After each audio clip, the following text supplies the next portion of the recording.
So, welcome to what we're calling, we like to hide our lights under a bushel here. So, we've called it the Legends of Local Gov Low Code. So, setting levels of expectation as high as we possibly can.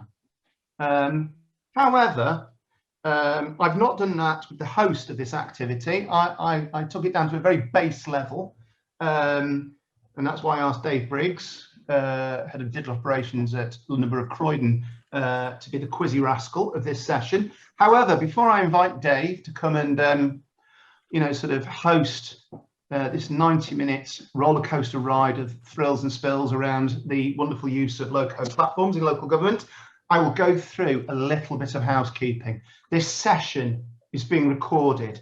If you're not supposed to be here, turn your camera off. If you don't feel that the background that you've got, if you feel it betrays maybe some peccadillos you don't want anybody else to know about, turn your camera off. The session is being recorded. With Dave, are you all right for people to put their hand up during the sessions if they've got a question, or would you like them to stick it in the chat? I think probably in the chat would be best. Okay, brilliant. So if you will post your questions in the chat during the session, Dave will ask those questions himself, as he is the centre of attention for this activity. We have also got some colleagues from Netcall on the session if there's any sort of stuff relating to their sort of the part they have to play in this whole activity. But apart from that, it is Dave and our wonderful panelists.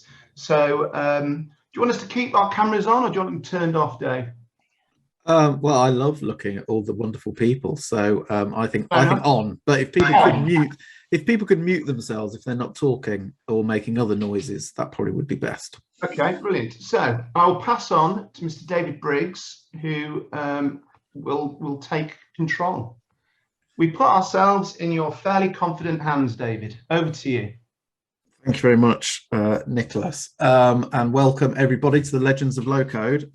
First and possibly last time that an event like this will be held, all depending on how it goes. We've got 4 amazing representatives of local government low coding here today, and they're here to share some of their experiences, the good, the bad, and the ugly of using low code within local government. So what we'll do is we'll let them introduce themselves. So I think what each of our guests are going to do is they're going to tell us who they are, where they work, and what they do there. And they're also going to share with us their favourite barbecue meat. So first of all, we will go to you, Claire Evans.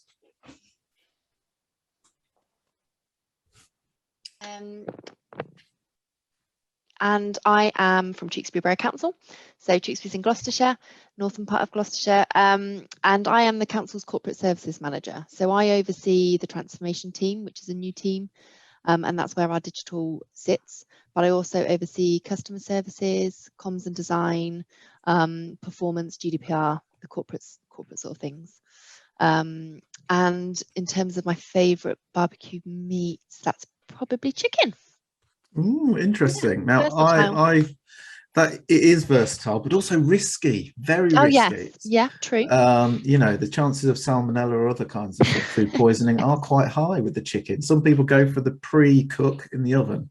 No, you're all in. I'm all in. Right, come on. That's good to know. We might discuss this in more detail later. Fabulous. Craig Barker. Thanks, Dave. Craig Barker, a senior digital service design officer at Cumbria County Council. Within our digital team, responsible for our service redesign, and we've been doing local low code since about, autumn 2018. So interestingly, I'm practically vegetarian since lockdown last year, since March.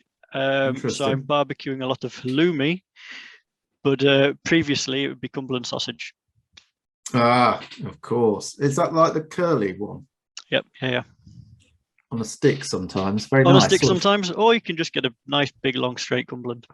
Nice, yes. I like the ones on sticks though, because it's like a meat lollipop, isn't it? Which I think there should be more of generally.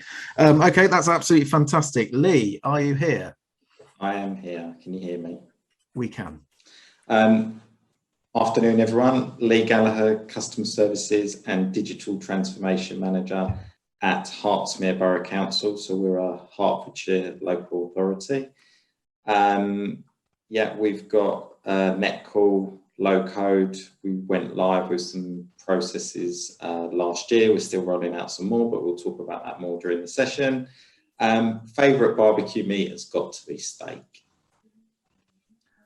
Nice. Excellent. And how do you cook that on the barbecue? Do you like it blue and bleeding, or you know, how does it work? Medium. It's got to be medium, I think. Excellent. That sounds not too bad at all. Now, last and very much least, I think you'll all agree, we've got Kev Rowe from Croydon Council. Yeah, so Kev, I'm the Platform Development Manager at Croydon. So we've been doing low code here at Croydon since just before lockdown. We started about a month before lockdown. So a lot of COVID apps have been built this year, but more recently been going on to replacing our My Account and our CRM, which is Dynamics, replacing that with low code. Done things like housing bookings, done a nice kind of tracker application for projects, that kind of thing. I'm a bit of a fan of a burger. Got to be, you know, cheese, few mushrooms on top. Got to be the classic barbecue burger. Nice one. Good choice. Good choice. Although you have ruined it with the mushrooms there, from my point of view, which is a shame. Do you do the thing when you're barbecuing a burger? Do you put a slice of cheese on it while it's still on the barbecue? Yeah, and toast the bun as well. Yeah, inside of the bun's got to be toasted, otherwise it goes soggy, doesn't it?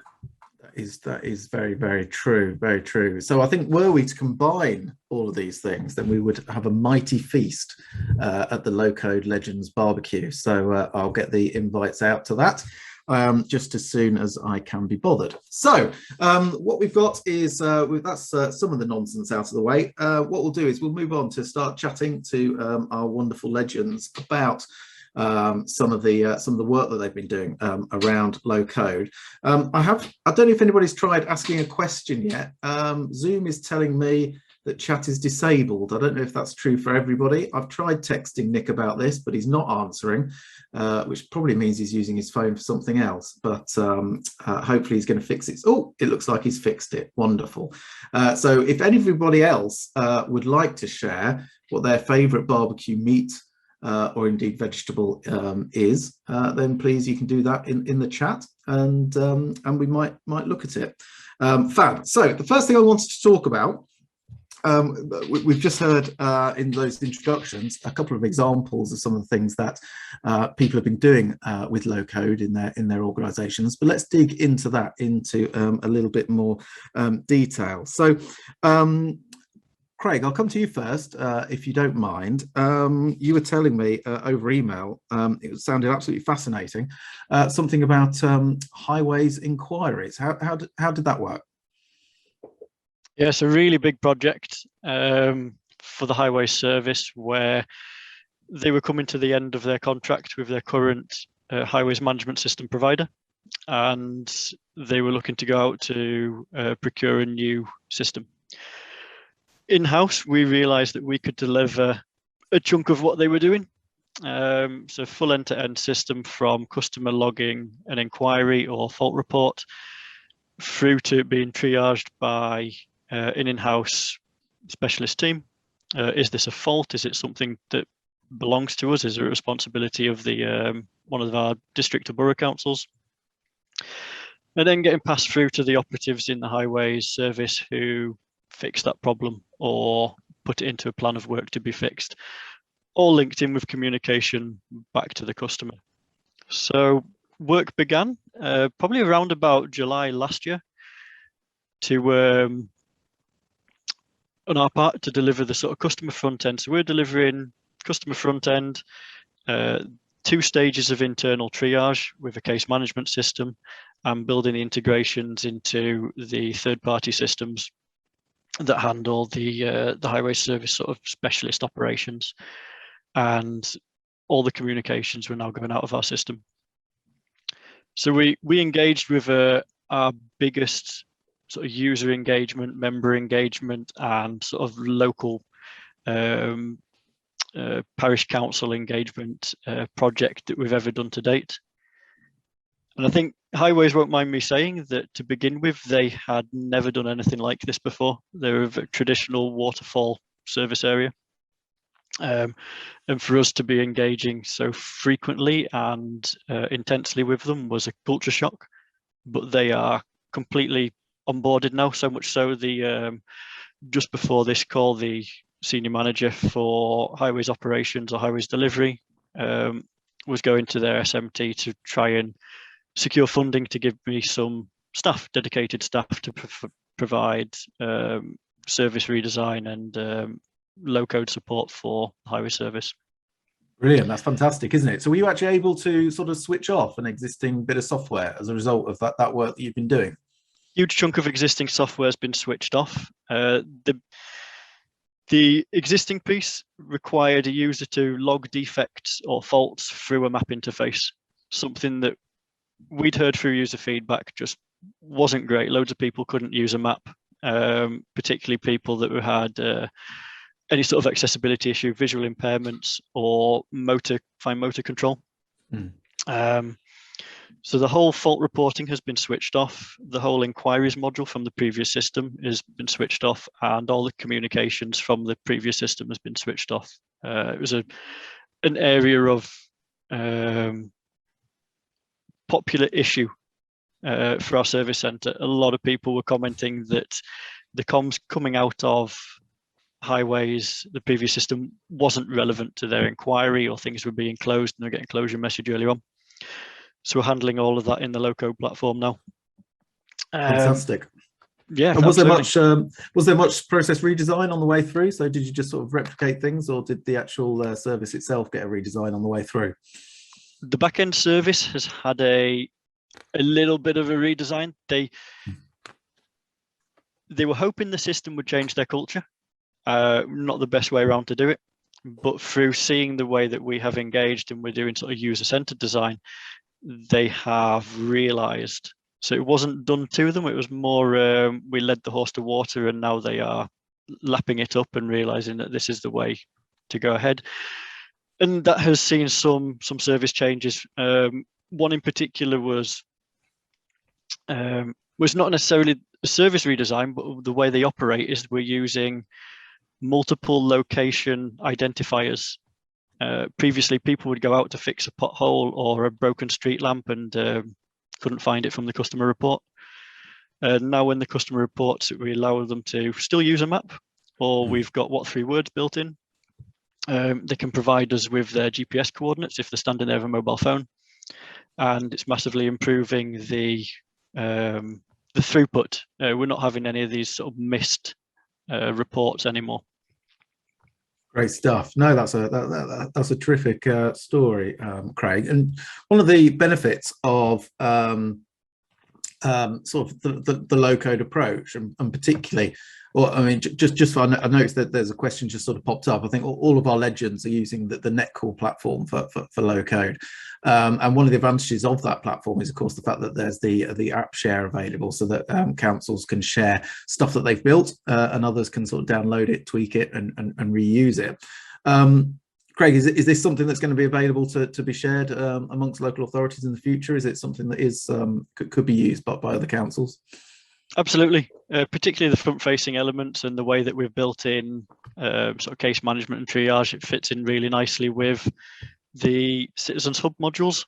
So we've built it as a Citizens Hub module in the Liberty Create platform, so we can export that as a module. We do tend to get carried away, so we probably need to unpick some of the elements, so it's down to a little bit more bare bones and useful for some of the service areas. But absolutely, it'd be something we'll be sharing with the community. Fabulous. And have you? I'll let you pause in a moment. But just one last question.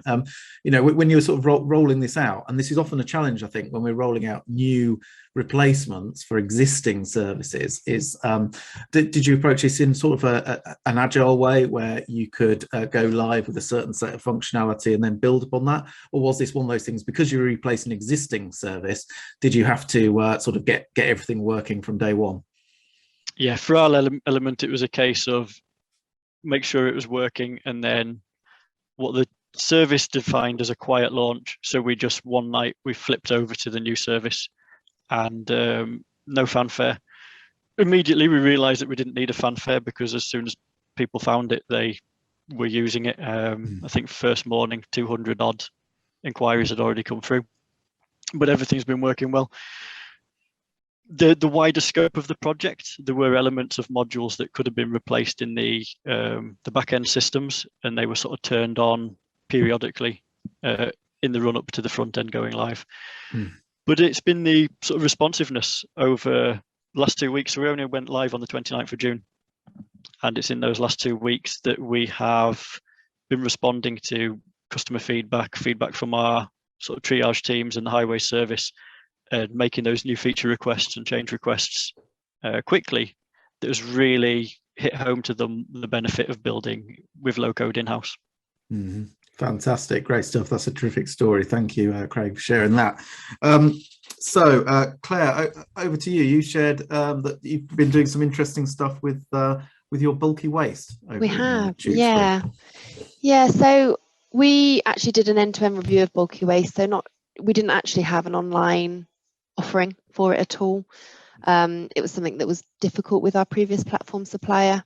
We also had resource issues. We had a single developer at the time. So to book a bulky waste previously, you'd have to phone our customer services advisors. And to be fair, I'd say it was a significant amount of time. About 25% of their time was dealing with bulky waste orders. So it was definitely, the demand was there. We knew from the outset that we wanted our bulky waste system to be a really nice experience for the user. We wanted it to mirror what you'd get, with an online shopping experience. And since we've started to go live with things on Liberty Create, because we're a bit different in that we had a kind of hard deadline to move our old platform, everything that was on our old platform onto our new one. So but as part of that, we wanted to make sure that we kind of had a strong brand, and so that was kind of that was built into our bulky waste process. But in terms of what we did with Liberty Create, we did use the bulky waste accelerator, which made a massive difference to my developers, because it actually meant that they could focus some time on doing some more creative bits. So we've got a front-facing form with booking system in the background, and we've defined how many bookings are available each day, and the form will upfront show the customer. It will suggest a date for them based on their location, but further down the line they can amend that date if they want to. We've been able to define the borough into 2 areas, so that means that depending on where you live, the system will automatically identify which part of the borough you live in and show you the only available dates for that area. And it's also allowed us to do a really nice basket experience. So you can kind of add items into a basket, and we've got some really nice icons that have been designed by our in-house designer, just to make it all look like a really nice kind of professional experience, kind of away from a local government typical experience, basically. I don't know what you mean. Yeah, I know it's not fair, is it? But perhaps it's fair to say our old experience. But yeah, so, and then that gets pushed through to the payment connector and people can pay. Bookings can be amended by the customer up to 24 hours beforehand, which was something that was quite important to us. But they can't, the thing they can't do is they can't add or remove items, because we just haven't got that functionality yet. So we did do some custom code along the way, and actually that is an approach we tend to be taking. We're quite specific on how we want things to work, and we are not currently pushing out our low code outside of our development team. So yeah, we're adding some nice bits of custom code to it all. Sounds good. And then from the contractor's point of view, so as part of the review, we actually changed contractors. So that was a big deal in itself, and these contractors haven't ever used a system like Liberty before, so they're kind of doing things paper-based, not digital in the slightest, but actually it's been so straightforward for them. We're using an app. They kind of they have a list of collections that they have to do. as they go along, they kind of tick them off, and dependent on when they're ticked off, the automatic communication goes out via text or email. So the customer's constantly kept updated as to where the status of their collection is. And that's gone down really well as well. So the impact of the Liberty Creates kind of platform in bulky waste has been amazing for us. Because it was one of the first ones that we went live with, reputationally, it's done us a massive favour, because it's shown everybody just what the system's capable of. And that's helped internally as well from a culture point of view. You know, people were wondering what we were set up to do, what the purpose of the team was, and that, you know, we've done a lot of engagement, we've done a lot of comms, but, you know, really showing them literally what it can do has made a massive difference. I can imagine. So yeah. bulky waste can be a bit of a money spinner for some councils. Has there been an uptake since the online service kicked in terms of people handing over their cash? It's difficult to quantify that at the minute, in the sense of we've actually not done a big push yet. So we wanted to do it with a soft launch. It was one of our first services on Liberty Create, and it was a new supplier providing the collections. However, despite all of that, we've seen over 100% uplift in bookings and things. And the impact that it's had on my customer service team in time of their time that they spend dealing with bulky wastes is significant, because even if they're taking the call, the process is much slicker. It's so much easier. They're not constantly phoning the contractor to see what's happened with one of the bookings. They know it's all there. That use of live data is absolutely amazing. So I only expect it to get better. We're going to start the big launch in the next couple of weeks. And so, it'll be good to update on that, actually. Definitely. Fantastic. And so one of the issues often with bulky waste, sort of digitizing bulky waste processes, is what you do about people trying to sneak a cheeky refrigerator in or something like that, and trying to get things taken away that they've not necessarily paid for. And, you know, in the past, I know Kev and I have been in a previous life, we were actually blocked from digitizing bulky waste because the service manager was so afraid that people would try and cheat the system. How have you managed to get around some of those things? Well, to be fair, the new contractors are really, really flexible. They take a lot. So our list of what we don't collect is probably a third of what it was. And then to be fair, if they turn up and there are items there that weren't meant to be there, they won't collect them. That hasn't happened as far as I'm aware. It just hasn't happened. The icons, when you're making a booking, and that whole process of actually specifically picking out what you're putting into your basket might help with that. I don't know, but it's definitely not an issue that we've come across so far. Fantastic. No, that's really good to hear. Thank you for that, Claire. So moving on over to Lee. So it's another sort of a waste based one, but actually again, I think this is worth digging into, because it's such a massive issue for a lot of councils in terms of customer contact especially, but also in terms of, again, well, we're talking missed bins. So, you know, when is a bin missed and when isn't it, and all of that kind of stuff. There's always so much debate about that. Lee, did you want to talk to us about how you approach the missed bin reporting? Yeah, so that was the first process that we went live with. Unlike Clare, we weren't as brave to do bulky waste first. We're saving bulky waste, but I think your accelerator might have been based on what was built for us. We've just sort of held off a little while. But missed bins, we were using a CRM system that's about 15 years old, was not going to be supported anymore by the supplier. So yeah, what we did was, because our waste team don't have a system, I know, you know, other councils got white space, bar tech, those kind of systems. They've never had a system. So what we were lucky enough to be able to do was do end-to-end from the point of the customer service team logging it. And we've got a nice feature that when they look up the customer record, it automatically pulls the round sheets that have been uploaded to the system for that address, so that the customer service advisor doesn't have to look for it anymore. Whereas in the past, they used to have to go searching on a shared drive for a scanned document. But in the old world, what would happen was we'd log it, an email would be sent to the depot would print it, put it in a pile, someone would go and pick it up, tick that it was done, bring it back, then the guy who was at the office would put it back into the system to say done, all very long-winded, time-consuming. If he went on holiday for a week, he used to come back to a pile of missed bins to log on the system as closed because no one was there to do it. So since September last year, what's happening now is customer services log it, goes to the depot into an electronic work queue effectively. He confirms he's happy with it. It goes out to the guy on the road. He's got a mobile phone. He goes out to the bin, picks it up, done. Customer gets a text or email to confirm it's done. We're using Gov Notify to do that for the free text messages. And it closes the job down instantly. So it's totally streamlined the way that works. He's very grateful.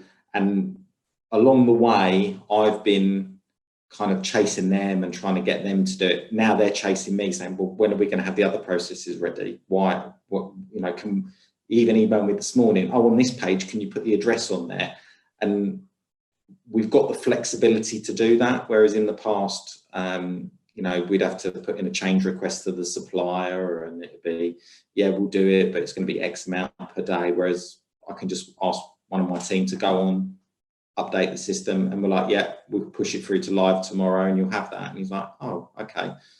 We've just got to manage expectations. It isn't always going to be like that, but yeah, always leave it 2 weeks, even if you can do it overnight, Lee, would be my advice. Linda was just asking, do you work with an in-house waste service? Yes. Or okay. Yeah, it's in-house rather than a contractor. Okay, so perhaps that makes some easier things a bit easier. And is there a way to sort of track some of those things whereby people are reporting missed bins? Do they report them online as well? We haven't made the online account available for customers yet. We would just, what we wanted to do was test all the processes internally and put a bulk of them available so they had a selection of things to do. I think we're probably at the stage where we've got enough because we've done missed bins, residential and trade, graffiti, fly tipping.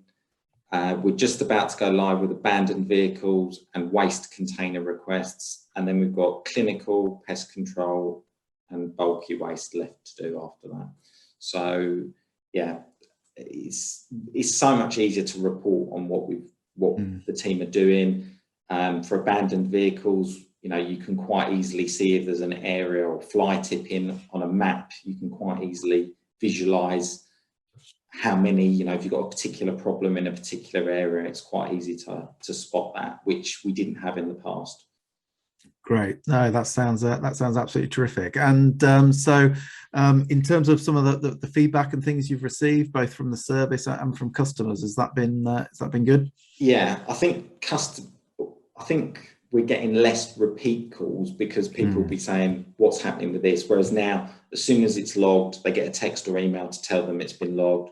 We tell them, you know, it'll take X amount of time for us to get back to you, 2 working days, 5 working days. And as soon as that job is complete, they get a text or email. So customer feedback's been good that we're keeping them posted along the way. The service are, like I said, they're chasing me to do stuff now rather than me chasing them because they can see how much time has been saved. I think they're keen to do abandoned vehicles because there's a lot of to-in and fro from the offices, taking pictures, uploading pictures, whereas now they've got iPads. They can go out on the road, take a picture of the abandoned vehicle, upload it, answer a simple form, and it's just, they can add the notices to the car while they're there. Everything can be tracked and they can do it real time rather than coming back to the office to do things traditionally, how they used to do it on the PC or in a folder or a spreadsheet. Fantastic. Of which we still have quite a few. Oh, naturally. Yeah, you need something to do in the next few years. So that's fine. I mean, just before we move on, you mentioned earlier sort of moving away from an old CRM system. Yeah. So was that kind of like the driver for taking this work on, or is there also some things about savings and all that kind of stuff? Yeah, there's so the old CRM system, they told us it was going to be unsupported and they weren't going to develop it anymore. So that was one driver. So that was what sort of got the wheels moving to look for a replacement. But then, you know, we all know in local government it's not getting any easier. Finances are always top of the agenda, and you know, we have to save money, we have to be more efficient, and you know, we've got systems that lots of disparate systems. We've got an e-forms package that we're looking to now retire. Complaints and FOI, part of it's automated, part of it's spreadsheets. So all these things, this just gives us the opportunity to rationalize some of those systems and put it all in one place, which is what we're trying to do. And it's quite a brave decision, actually, thinking about it, isn't it? Sort of, you know, needing to replace a CRM. And, you know, the default thing, I suspect, for an awful lot of people would be just to go out and buy another CRM. But actually, it's a fairly sort of brave decision to say, actually, no, let's not do that. Let's buy this sort of bunch of digital Lego bricks instead, and then honest, it will be fine. I mean, how did that discussion go sort of internally? Interesting at times.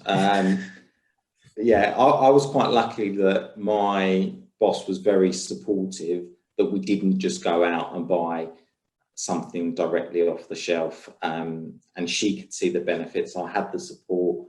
Our managing director was very supportive.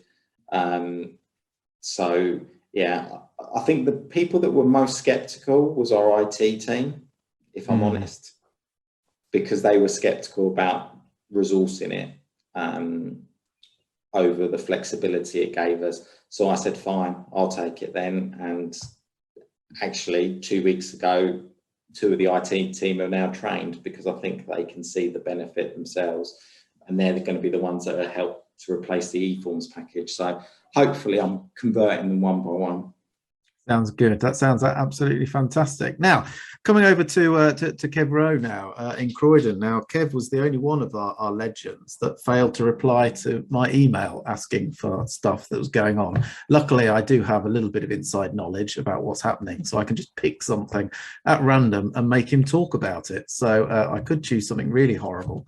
But instead, what I'll focus on, as opposed to one single process, which is what some of our other stories have been about, you know, Kev mentioned earlier that actually what we're doing in Croydon is we're ripping out, you know, almost 10 years old Microsoft Dynamics sort of deployment, which is a big CRM system with loads and loads of stuff hanging off it.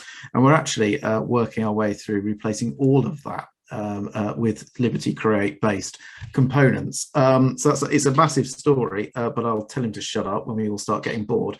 But do you want to tell us a bit about it, Kev? Yeah, so we've gone for the Citizen Hub solution as well. So we're trying to replace all of our waste products, all of our high waste stuff. We've got things like drop curb, housing bookings. Yeah, there's a whole load of stuff that was done by my account.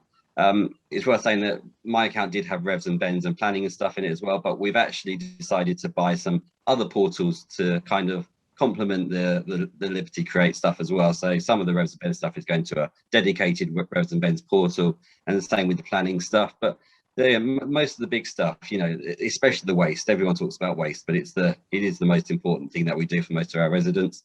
That's all going to go into Citizen Hub. So we built this contact center solution around the Citizen Hub platform.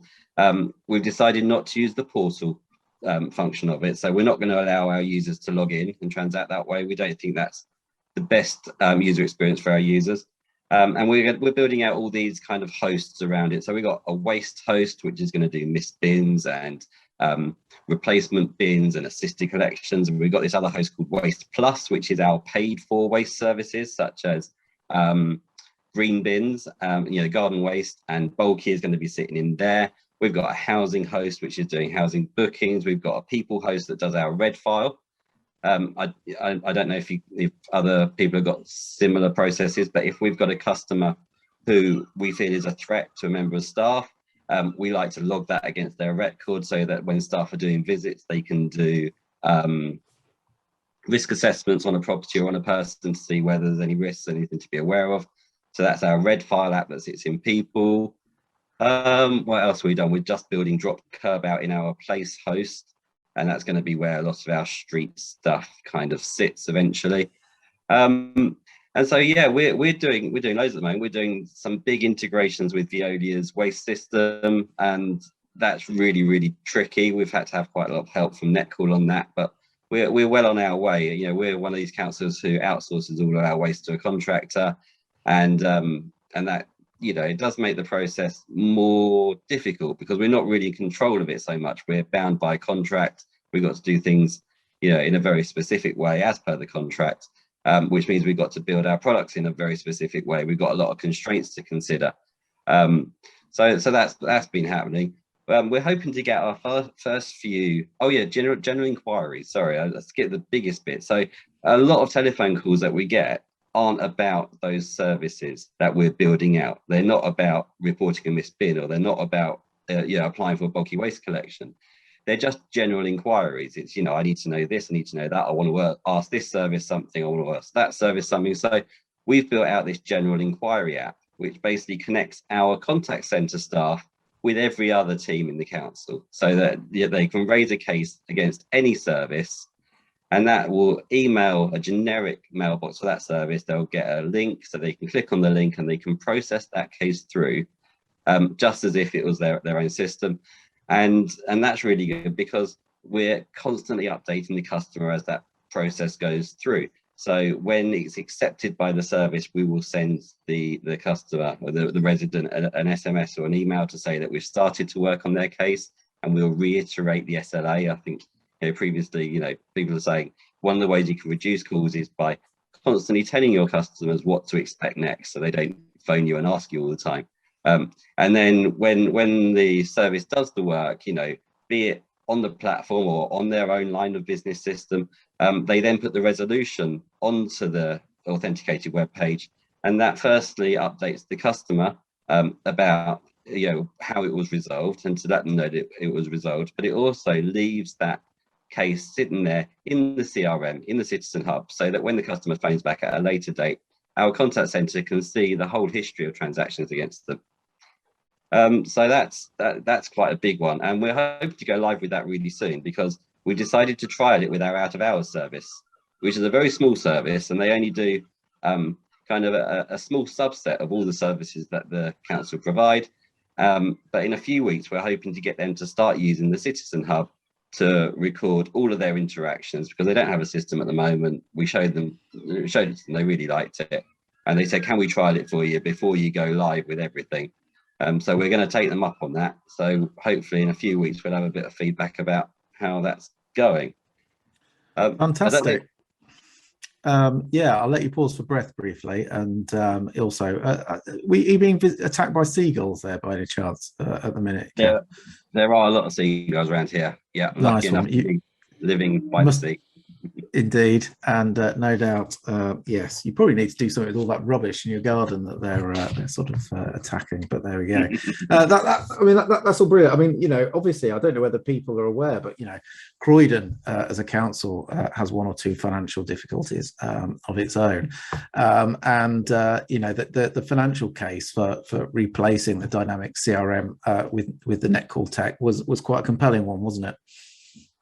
It was, yeah. We were able to offer up a saving of a few $100,000 a year by getting rid of our dynamic stack and our My Account as Your stack, which is good. And I think I'm hoping that, you know, it's not just about saving money; it's about giving people the best user journey as well. So I think I mentioned that we're not going to be using the portal. We're not going to need them to have a username and a password to sign up to ask for any services, which they have to do at the moment.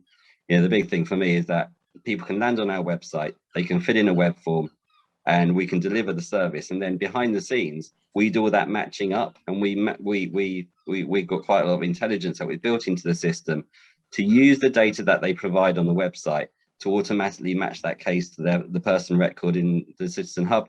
And also, and if they don't exist, if it doesn't successfully make a match, then we can create a new person as well.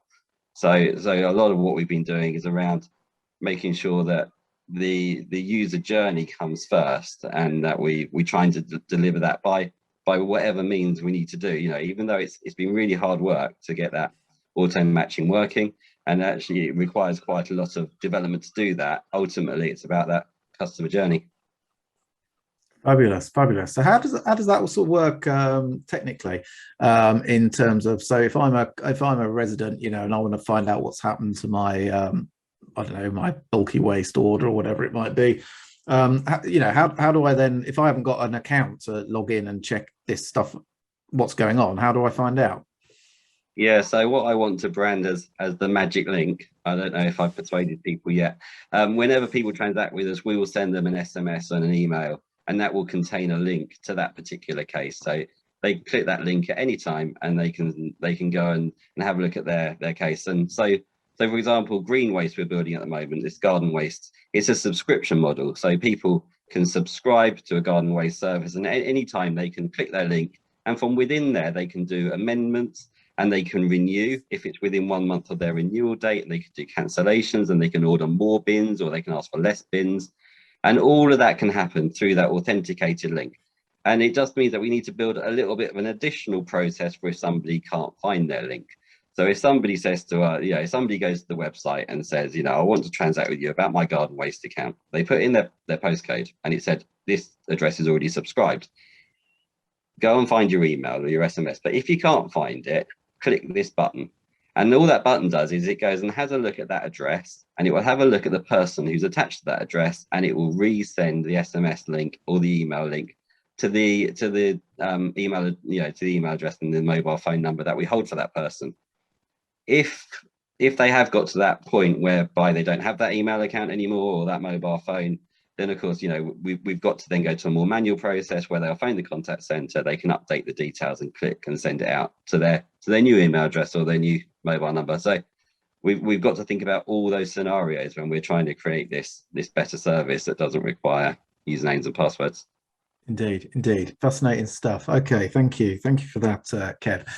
We mentioned earlier we were talking a little bit about how we're delivering some of this kind of stuff, and talking about agile and other things. I'm quite interested to explore with our legends about some of the other changes that have come alongside the use of the technology. So, what does having low code available to us, how does that change the way that we work in terms of sort of delivering change to our organisations? Claire, have you got any views on that? Yeah, it's been quite a change for us because our transformation team wasn't really introduced until about August last year. So, amid a pandemic, everybody working from home. And then we're just kind of going in and starting actually to do things a bit differently. So it has been a bit of a journey. The way we've done it so far is through some pretty intense communication and engagement with all levels across the council. But then for those services and teams that are affected with the work that we're actually focused on, we've kind of worked really closely with them to try and get them to understand that it's not going to be that waterfall approach. We are going to be kind of going live with what we want, but it's not the finished product. And we are going to be able to go back and make changes, make improvements, take things away, And at first it took, I would say, think about missed bins. So we did missed bins, and we're working with our contractor, we're working with our customer services team. And the challenge was getting them to understand that element of it. There were constant questions about, but where's this bit? Where's this bit? Where's this bit? And it's getting them to see that actually the way we're working means that we can amend and change as we go. We can be much more agile. We can be way more flexible. And now that we've gone live with missed bins, for example, they couldn't be more positive about the process, because they're coming and they're reviewing it as they go. They are understanding what they like about it, but they're also kind of saying, well, actually, if we can do that, then why can't we do that? And we're just, it's continuing to build. So yes, it's been a massive change for us, and it's one that we're still in the middle of, I think. But certainly as we go live with things, there seems to be a sudden kind of, it clicks into place, and they can understand why we're doing things the way that we're doing. In terms of actually putting the customer, because we're very much kind of focused on what's going to work for the customer, what experience do they want to have. That hasn't been so much of a battle, because I think people can understand why we're doing that. It was more actually the way that we work and how that's different. That's been our biggest challenge, but we're getting there, definitely. Yeah, interesting. Now, so Tewkesbury is, I think I'm right, a relatively small council. So you're probably not in a position where you're able to do a bit of a GDS and go out and hire a bunch of product managers and user researchers and all of this kind of stuff. So, so some of those bits that, because we'll talk a bit later on about sort of the technical skills needed to develop in low-code, because I know a lot of people are interested in that. But some of those other skills and kind of like human capabilities that you need to do really good digital service design and things, have you been able to sort of find some hidden stars within the council that are able to do this kind of thing? How have you sort of tackled that side of it?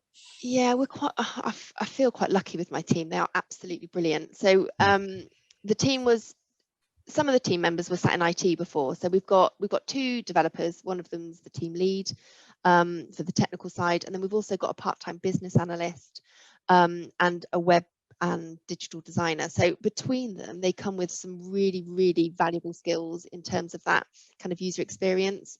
We haven't got a specific person that is kind of set up to do that. It kind of sits among us all, really, because I've also got within the team 2 project managers. They come from more of a kind of customery focus point of view, and so it is kind of a joint approach, really. We haven't, like you said, we are a small council.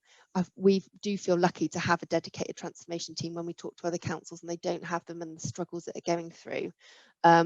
So we're very flexible in our roles, I would say. You know, it's not a bad thing. We provides challenges, but it also provides a bit of difference to your job every day. You know, but yeah, we unfortunately don't have the many different roles that some of the transformation teams that I've come across do have. Yeah, so and sometimes working within constraints actually makes life life easier rather than not, of course. Do you have a sort of a formal digital or transformation program in place? And you know, with loads of deadlines and targets and things all over it. We've got a wider transformation program, so we've had that since about 2014, and that kind of that encompasses some massive projects that aren't really digitally related, as well as some of the more digital stuff. So supporting that, we've also got our digital strategy, and that's where we kind of highlight our priorities within kind of the digital realm of things. And then we report on those to what we call our Transform Working Group, and that is kind of made up of members that are involved in setting the budget and looking at where money's being spent, where money's being saved, and that sort of thing. And then we've also got an internal sort of program board, and that monitors projects, and lots of our projects are kind of are seen through there as well. So yeah, we do have a transformation program and a strategy that looks specifically at digital. And I think this is a really interesting one, because I, you know, and almost I change my opinion on this every day. But is it helpful having that kind of formal governance around stuff? Sometimes does it get in the way, or sometimes is it actually useful as a lever that you can pull to actually make things happen? So it might be different for us because we're a small council. I don't know, but you know, for us so far, it's been really helpful. It's helped us raise the profile of the team. It's enabled us to get members on board to understand what we're doing and why we're doing it, and actually when they're out there talking to their communities about what the council's doing, they're flying the flag for us. So it has been a really good thing. And for our program board, so that's officers, we get a bit of challenge there, and people are asking us why we're doing things a certain way, and it gives us an opportunity to explain why we're doing it. So for us, there hasn't been a huge amount of kind of difficulty in that process, really. And again, I'm a comms background, so for me, you can't go wrong with putting in the time to do decent communications around these things, because if people can understand what you're doing, then you're not going to get the challenge that you might do if it comes to them and they haven't got a clue what you're talking about. So that's, yeah, no, that's definitely true. Definitely agree with that one. Lee, over to you. How sort of dramatically have you changed the way that your team work and interacts with other bits of the council since you started down the Loco road? I think it's definitely improved relations with our waste team, because I think they can see that we're designing the system to make it easier for them, and they've felt part of the process the whole way through. So we went down literally with like a massive piece of paper and mapped out the process with them, drew all the different elements, and then came back to them with wireframes to show them what the system could look like, got them to sign those off to make sure they were happy with them. So we put a lot of effort in at the beginning to try and get it as close to perfect as we could to start with. And I would say we've done quite well. It's only minor tweaks after we've shown them what we've produced. They haven't come back and said, oh no, that's completely wrong. Where have you got that from? Because we put the effort in at the front end. So I think our waste team are very happy. The system has, when we started to look at another process, abandoned vehicles, we were talking about how we're going to roll this out. It did highlight that there's a bit of a backlog to look at. So then we had to think, well, how are we going to deal with this backlog? Do we do it the old way, or do we do it in the new way? And we've decided to bite the bullet and do it the new way as a true test. Let's see how we can do the one. And it's actually brought to light this problem. And now we've got some resource. So we've got 2 people that go out and do things like investigate fly tipping, graffiti, abandoned vehicles. And when you've got a backlog of over 100 abandoned vehicles to look at, it's going to take them a long time to do all of that. So what we've been able to do is get our civil enforcement officers, so the guys that give out the parking tickets, we've got a few of them on board to help with this process. So they've all got smartphones already, so they can just log in, get the abandoned vehicles on their smartphones, go out, and while they're issuing a ticket to this car over here, oh, that one's abandoned, I'll do that while I'm here. So it's sort of streamlining that and some sort of probably making their job a bit more interesting as well, I'd say, rather than issuing tickets all day. Oh, well, we can go and do something a little bit different, or take a break from that. Or so it's brought other departments in that I didn't envisage the civil enforcement officers undertaking that role, but as soon as our parking services manager saw it, she was like, oh, well, we can get them to do that. That would be good. So yeah, and our IT team, I think, every time now someone's saying, oh, we need to do this system, they're starting to say, well, why can't we use Netcall for that? Which is great. That's what we want them to do, but it's a lot of work coming my way, it looks like. Well, it keeps you busy anyway, doesn't it? Which is a good thing. And I love that story actually around being able to use those parking officers to start doing some of the abandoned vehicle stuff. Because again, that's the kind of genuine sort of organisational change that's kind of unlocked just by having, you know, decent technology that enables those kind of new ways of working. Have you got, in terms of that sort of change program kind of thing, have you got in your council, something along those lines going on? Not as detailed as what Claire was saying. For me, it's more, the initial task was to get all the waste processes done, which we're, I would say, 3/4 probably of the way through. And then the next job is that I've been tasked with is complaints and FOI. So at the moment, what happens is complaints, stage 1 are dealt with by e-forms, stage 2 and 3 are dealt with by spreadsheets. FOIs are all on spreadsheets, which is a nightmare to track and do anything with. So I think definitely complaints, the proposal is that all 3 stages are going to come to me, which I'm not looking forward to, if I'm honest. But hopefully by it all being done in Liberty Create, then it should streamline a lot of the work and should make it a lot clearer. I think more senior people think the system is going to solve the problems, but I don't think it is. I think it's just going to highlight the problems in a different way and hopefully get into the problems quicker, but we will see. I'd like to continue looking after stage 1 and forget stage 2 and 3 if I can. But possibly, I was just thinking to myself, it would be really handy if we had somebody on this call who'd sort of done an FOI and complaint system in low code. Do we know anyone like that? There are. We've done it. Yeah, we've done it too. Done it. Yeah.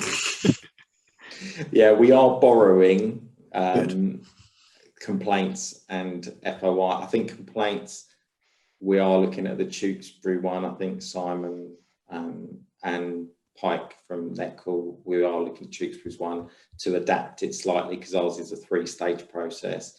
And then FOI, we were looking at South Hams from the app share. So the idea is, you know, that rather than us all starting from scratch, that we upload what we've done, and if people can reuse it, great.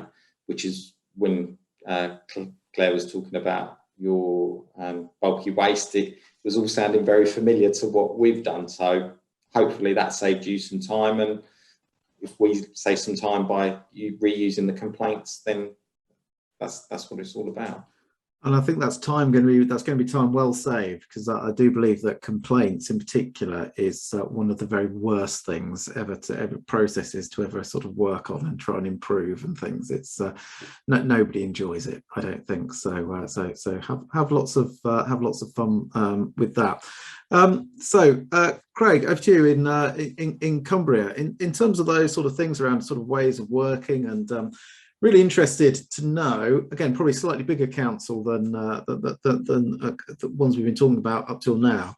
In particular, the thing about sort of putting rather than just sort of working towards the requirements that, you know, the council itself has and the service, but, you know, that kind of focus on the user needs and finding out what those are and meeting them. What have you been able to do there in terms of, you know, that sort of attitude shift around how we design our services? Honestly, it's still challenging. And coming from a big council, I guess there's already well-established teams that feel that they've been delivering that for a while, but haven't adapted to change.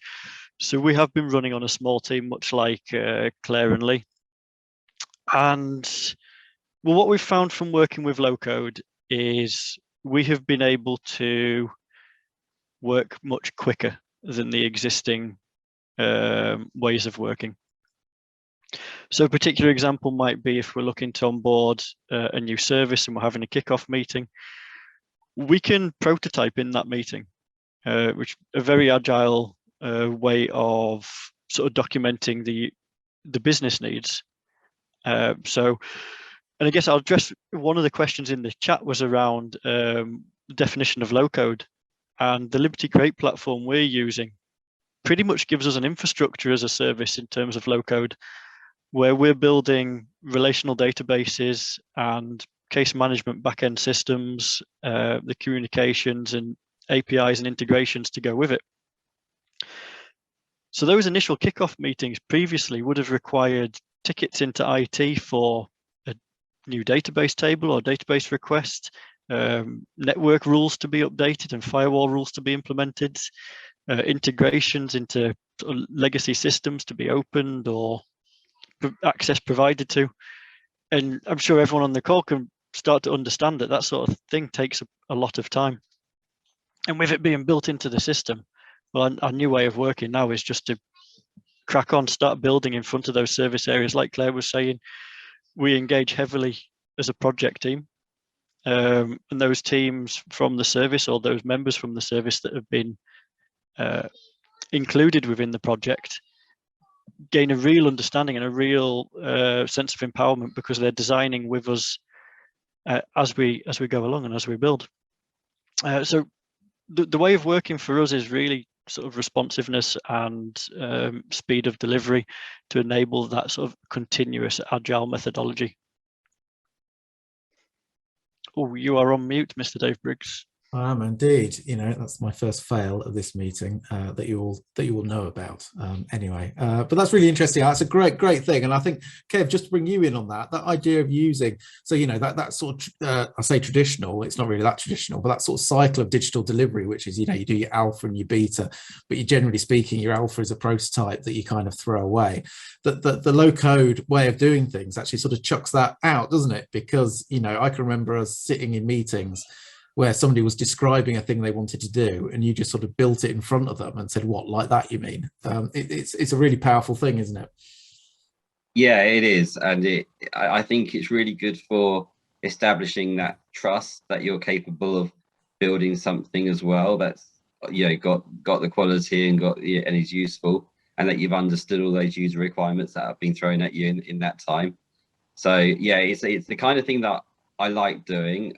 I haven't done it so much here at Croydon, but mainly because we're still trying to build the team and build the capabilities and the capacity within the team. But I certainly remember those kind of days at Adrian Worthing where we could, you know, go to a kickoff meeting and come out of there having already built a POC and having a really good idea about what we had to do over the next couple of weeks, just to kind of refine it and get it to a point where it was actually working.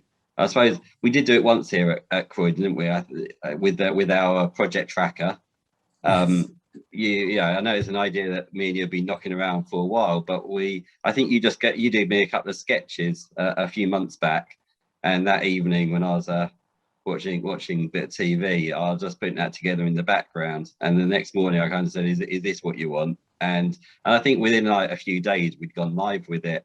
And we got a number of other kind of key stakeholders involved and was getting feedback. And now that goes kind of through, yeah, it probably gets iterated once a month now, you know, with various improvements. And it's got a whole team around it. It's got a product owner and it's got a delivery manager, just like everything else at Croydon, because we, unlike some of the other authorities on the call, we are a big authority and we do have quite a lot of resources. You know, we do have, we got UX experts, we got content designers, we got product owners and delivery managers, and we do have all those skills in the team that we can call upon, and we do use them. And I suppose that just means we can do more at once. I don't think we're doing it better than anybody else because of those skills, because you know, everyone's got those skills, but because we've got bodies that we can call upon, it just means that we can run 3 or 4 projects simultaneously, which Absolutely. It's a cracking example, that one, because as we know, all project management software sucks really badly, which is why I demanded that Kev build our own. The thing that makes me really, really sad about that, though, is, of course, as well as sort of all these other developments, we had to change the name of it, didn't we, as it started to get because it was originally called Workmaster 2000 was the name of the project management tool. I was asked in one meeting why it had 2000 on it, and of course the answer is because I wanted it to sound modern. But there we go. It subsequently, unfortunately, had to change its name, which means I'm no longer interested in it because it doesn't make me laugh anymore. But there we go. So moving on to something. So we've got 2 big topics to talk about in the last 23 minutes. Time is racing on, and those are, firstly, I want to talk about, we've talked an awful lot, I think, about what low code is absolutely brilliant at and how that works really well for us. But also I'd like to have a quick chat about some of the maybe the things that low code isn't so great at, and some of the things that, you know, we need to compromise on to use low code.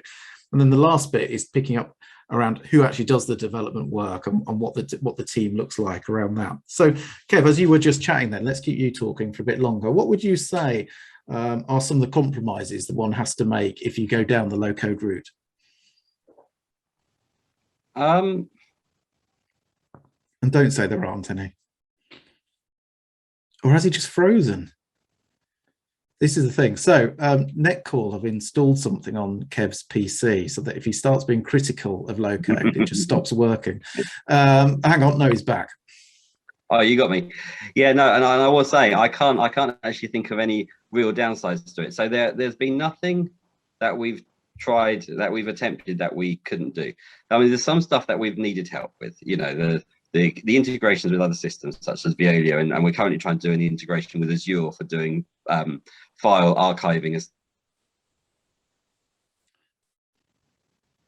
He's gone again. He's gone again. We're going to move on from Kev because he's just too flaky, and this will be raised in his next performance review. I can assure you of that. Let's go back to you, Craig. What do you reckon? What are some of the compromises of the low-code approach?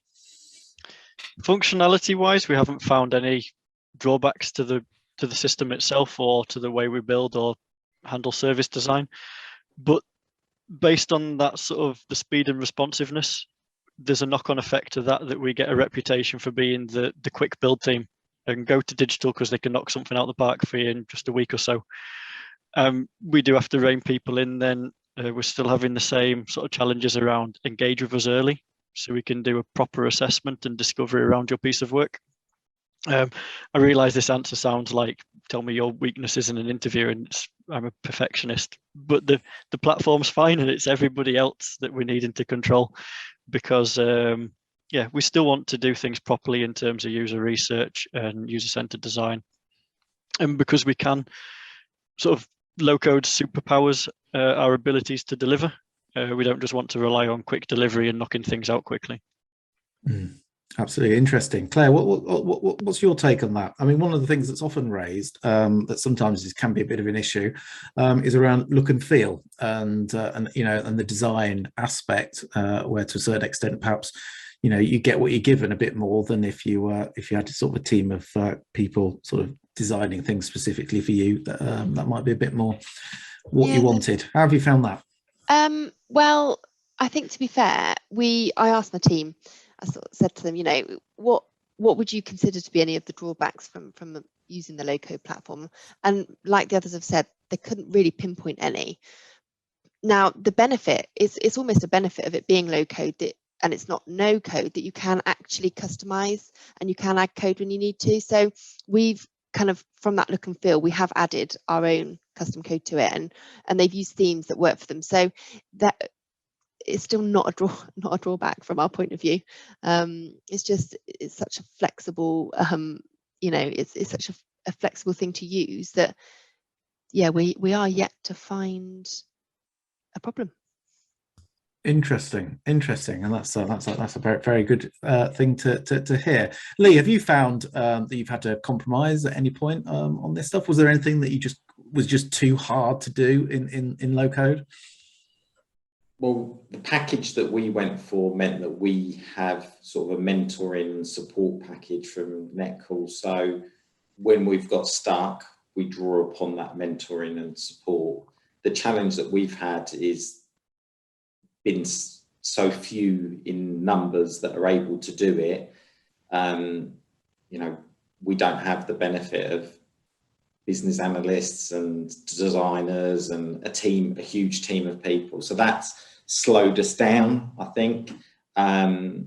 We could have probably been further along if we had more people trained, but I'm hoping by having more people trained. I suppose the only other thing which we're in the process of sort of trying to rectify is when we procured the system, we only had 50 user licenses, and we've fast reached that number very quickly, almost at 50. So we are looking to change to a sort of a more enterprise unlimited users.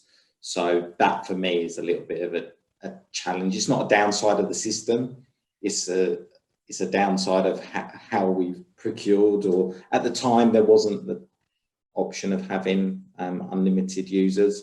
So yeah, you know, we bought what we needed at the time, but what we've needed has even changed since then, and demand is increasing. So we're in the process of hopefully sorting that out. Yeah, that's a nice problem to have, isn't it? And I think when we're talking about users, let's get on to that topic, because I think it's one that a lot of folk are interested in. Now, some of the sort of marketing and stuff around some of the low code platforms that are out there talks about, you know, citizen developers, the fact that, you know, anybody can pick this up and start writing applications with it, and that kind of thing. I don't think it's necessarily the approach that I've heard that anybody's taken, that they've just dished out developer licenses willy-nilly. But, you know, who is it in your organisations that's actually doing the work in terms of building out the applications? Craig, did you want to go first on this one? Cool, yeah. Within our team, it's we've got 3 or 4 people trained up within the team. 3 of them don't come from technical backgrounds. They are business analysts, sort of program managers, and probably another business analyst. But as we have been working with all these sort of different service areas, we're identifying people that we think have the right attitude to sort of service redesign. And there's an ambition to build a sort of network of citizen developers out there, because generally we found that with a basic understanding of sort of relational databases and how those rules work, you can have somebody building. Well, our famous quote is from my colleague Catherine, who starts almost every sentence when she engages with the business with "I'm not technical," but she's built massive parts of our systems in complaints and community grants and whatever else, and is a brilliant example of what you can do with the sort of 2-day training course and some support from your colleagues and working together. That's fantastic. And so the thing that's screaming out in my head, sort of with my sort of CIO-ish hat on, there is governance. And, you know, so with lots of people out there with developer access, how on earth do you control people from producing crap? That's exactly why we haven't done it yet. Yeah. Fair enough. Fair enough. I mean, because, you know, I suppose the analogy there, and I think it's a good one, is with Microsoft Access, isn't it? Where, you know, and maybe even complicated spreadsheets, which are just everywhere, which I think we've alluded to. And, you know, and to a certain extent, that's fine. But obviously, when people leave and nobody knows how they work, it's an absolute sort of nightmare, isn't it? So controlling the quality here, I think, is one of the major risks about opening up access a bit wider, isn't it? Absolutely, but the platform has those sort of the build environment, and we can control who has approval to promote changes from build into test. So it does mean we'd need to build quite a bit of governance around change control and peer review, but the platform would support it. Fair enough. Fair enough. How about you, Lee? Who have you got building apps, and is it enough? So Netcall have helped us build the waste apps that we've done so far. I've got at the moment one web and digital officer who interestingly used to work for a different London borough, not your one, and was she used to build forms on another CRM system that is one of the big ones. So she came with a bit of background knowledge. So she started working on our website, and when this opportunity came up, we could see she had, you know, the right kind of skills to become a builder. So her and I went and did the 3-day course up at Bedford when we were all allowed to leave our homes. Pre-lockdown, we did that. No, I know that as soon as I'll be going straight to Bedford myself, just as soon as we're allowed to. Sorry. That's all right. So yeah, we went and did the course. We passed, and like I said, 2 of my IT colleagues have just passed as well. So yeah, we've got the 3 environments: build, test, and live. So there won't be many people that are pushing anything out to live, I can assure you. Fair enough. Even the IT guys, I don't think they'll be pushing them out to live without going through my colleague and myself. So we're going to be keeping tight control. Absolutely, that's good to hear. And how about at Tewkesbury, Claire? You know, what are the sort of backgrounds of people that you've found have got, you know, who are good at this? Because it's not necessarily what you'd expect, is it? I don't think, in terms of what makes a really good low-code dev. No, although yeah. So our lead technical, our lead digital developer, he started with us as an apprentice. So he's been throughout the whole journey with us, and I think while he's got the whole skill set that you need, the fact that we're now onto low code just means that he's able to do more. The frustrations that he used to have with our previous supplier was so much that, you know, he was starting to not enjoy his job, and you know, we were constantly saying no, we can't do it, whereas now we're inundated with requests because we can do so much. So yeah, so it is kept within our 2 digital developers, and we did train up one of our project managers. They did the course and they found it, you know, really accessible. It wasn't too much, but simply because of the way that we are designing our services, we are sticking to the 2 developers at the minute. That does mean that we're a bit perhaps slower at pushing it out.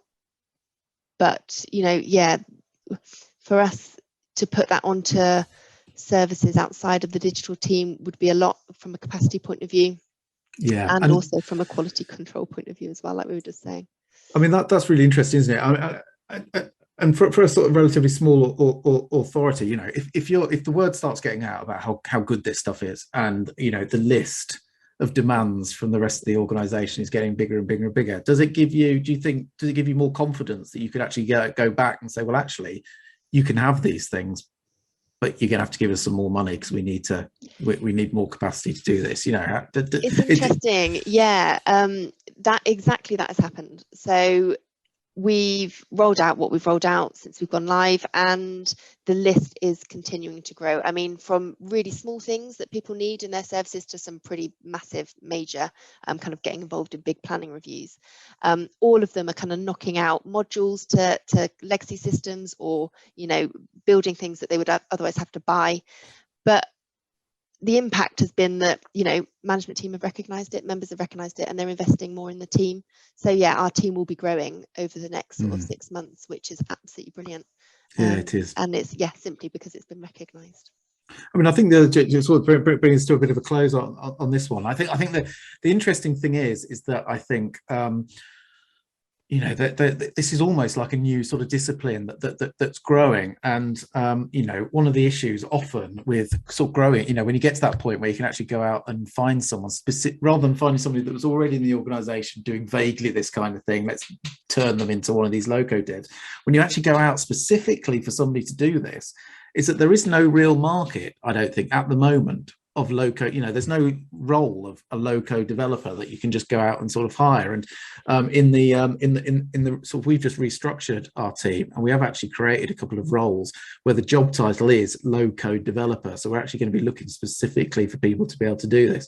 And I think it's going to be a really interesting thing to look in the, you know, in the jobs market and things. But when are people going to start calling themselves this? Yeah, so we tried to recruit actually. And failed. So we're currently reconsidering how we go back out and what we exactly that. What wording do you use to describe that role, and what skills specifically we're looking for, because it's new to people. And yeah, it did cause us a bit of a problem actually. Yeah. And I think sort of Kev is back. So we'll stop being quite so rude about him. But the seagulls, I think, must have bitten through his broadband cable. But so we're just talking about the skills and things you need to be a good low-code dev. I mean, I think two of the things that has he gone again? Oh, for crying out loud, honestly. So what I was going to ask him about was two things, really. I mean, one was is Kev's own background. So Kev sort of was a business analyst when I found him in Adrian Worthing, and he was the go-to guy for the access databases and things like that.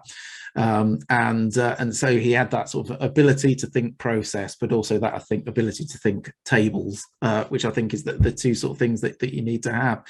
But what's interesting as well is that, and this is two different experiences that I had. So when we were at Adrian Worthing, we were trying to, and this was a few years ago now, first rolling it out. A lot of the sort of technical people that we had in the team at the time, they were sort of database admins and things like that. They were actually quite sniffy about low code, and they saw it as actually as being a you know, not really sort of respecting you know, their experience and all of that kind of stuff. But what we found, I think, Kev, are you moving again? I think I'm back. Can you hear me? You are back. Yes, we can now. Is that actually in Croydon, the experience has been totally different. So in Croydon, we sort of inherited a group of people who are sort of .NET developers. You know, they were used to using Microsoft Dynamics and stuff like that, but they've really taken to it, haven't they? They have, and I think that's probably because they were more system admin background than they're more configurators than they are kind of writing lines and lines of code. So when you're using kind of Dynamics and stuff, they're used to using the kind of the function apps and the logic apps and configuring Dynamics and stuff. So they've taken to it really well. those people that we've got who know about C# and know about JavaScript and CSS and all those kind of things that I don't really understand, they're really useful for doing the code studio stuff. So where we want to do something a little bit more than you can get from low code, you know, a custom presenter to do something like a rag indicator, but with a blue in there as well. You know, those kind of quirky things that people come up with in the business. You know, we really want rag, but we want blue as well. So we took the rag that was on the app share, and we gave it to one of our devs and said, can you just unpick this and then just make it do more? And things like, you know, the complicated stuff like custom address lookup presenters. You know, we want an address lookup presenter that looks and feels exactly like GDS want it to be.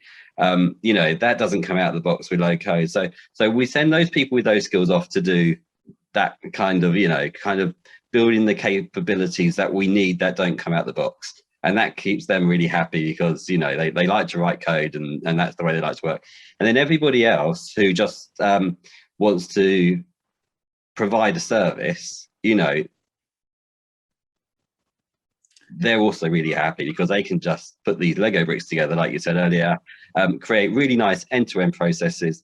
And it's something for everybody in there really. And I'm very much in the kind of Lego brick, just throw it together and, you know, get it out there. I don't, you know, I haven't got time to be writing lines and lines of code. I don't really enjoy it. So. Fair enough. Thanks for that, Kev. A couple of other bits that I think the people are asking about. Somebody asked earlier on about sort of UI and user experience skills and things, about whether we've got those in our teams or not. I suspect the answer to this is probably the bigger councils do and the smaller councils don't, I'm guessing. In Croydon, we have an absolutely wonderful fellow called Design Dave, who does all the designing, and he's an absolute star at that kind of thing. And he actually produced what we rather pompously call the Croydon design system, which explains how everything ought to look on every single page, so that our new website and the low code stuff looks as seamless as possible. What do others do in terms of sort of skilling up on the design side of things? Craig, what have you done in Cumbria?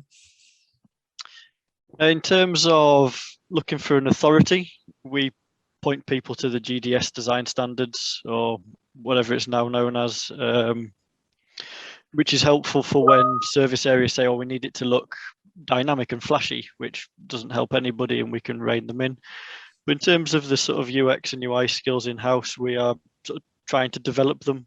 We're signing up for courses and relying on, we've got a very good sort of web accessibility person in our web team and making good use of her. That's good. That's really good to hear. There's one more question here that we haven't quite got around to, which is from Jez. Is it straightforward to integrate with other systems like Uniform, Pay360, Bartek, Salesforce, etc.? Which of our legends has done the most integrating? Kev? I'm quite happy. We've done a lot. Oh, go on then, Craig. I don't think I've used any of those ones, but we've integrated with sort of the DVLA, DVSA, GovPay, Barclays EPDQ, and cut a long story short, if it's got an API, whether REST or SOAP, we find it fairly straightforward to take the to generate the request within the system, handle the response, and then match the response to properties in the essentially in the database within the system.